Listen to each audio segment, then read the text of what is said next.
Токио 2020 суучул Денис Петрашев 27-чи орунду ээледи. Кыргызстанда Манастын уулу Семеттей тасмасы тартыла баштады. Таласта сел көпүрөнү алып кетип, элди жүктөгүч менен алып чыгышты. Саламатсыздарбы, эфирде Бизон медиа порталынын айтмакчы программасы. Жаңылыктар менен таанышып алыңыздар. Кызматта мен Айперешен Колова. Кыргызстандык суучул Денис Петрашев Токиодо өтүп жаткан Олимпиада оюндарында сууда сүзүүнүн брас стилинде 100 метрге жарышка чыгып, өз бөлүгүндө 3-чү орунду ээледи. Ой, силер накта чыныгы кыргыздын жигиттерисиңер. Сууда сүзүүнүн брас стилиндеги 100 метрлик квалификациялык жарышка 49 спортчу катышып, алар өз ара 7 топко бөлүнүп мелдешти. Жыйынтыгында эң мыкты жыйынтык көрсөткөн 16 спортчу финалдык бөлүккө жолдомо алды. Ал эми кыргызстандык суучул бул жарышта 27-чи орунду ээлеп, мелдештен четтеди. Эми Петрашев 26 июлда 200 метр аралыкка бар стилинде жарышка чыгат. Бүгүн 24 июлда кыргызстандык спортчу Каныкей Кубанычбекова пневматикалык мылтыктан ок атуу боюнча аялдар арасында мелдешке чыгып, 612,8 упай менен 50 спортчунун ичинен 48-чи орунду ээледи.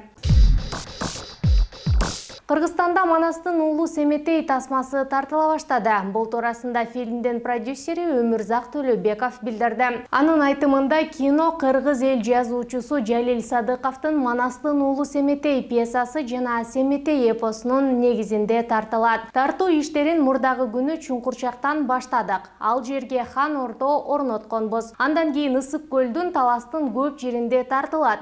Хронометражы 2,5-3 сааттык болот. Кинотеатрларга прокатка чыгаргандан кийин өзүнчө телесериал болуп көрсөтүлөт. Азырынча $1 миллион бюджет менен баштадык. Тасма президент Садыр Жапаровдун колдоосу менен тартылууда, деди Төлөбеков. Бакай атанын ролун Тимирлан Сманбеков, Жакыпты Эшенкул Барпиев, Каныкейди Альбина Имашева, Чыйырдыны Калича Сейдалиева ойноп жатат. Боже, какой типаж! Браво, браво! Ал эми Семеттейдин ролуна кастинг жыйынтыктала элек. Продюсер башкы каармандын чоңойгон кези тартылганга чейин ал тандалып бүтөөрүн белгиледи.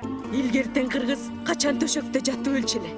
Тасманын жаратуучулары төмөнкүлөр, режиссерлор Дархан Хожохан, Эгемерди Бекболиев, сценарийин жазган жана продюсер Өмүрзак Төлөбеков, башкы оператор Айбек Жемгазиев, креативдүү продюсер Нурлан Мамакеев, аткаруучу продюсер Жолдошбек Жанжегет, койгон сүрөтчү Садыр Сагынбаев.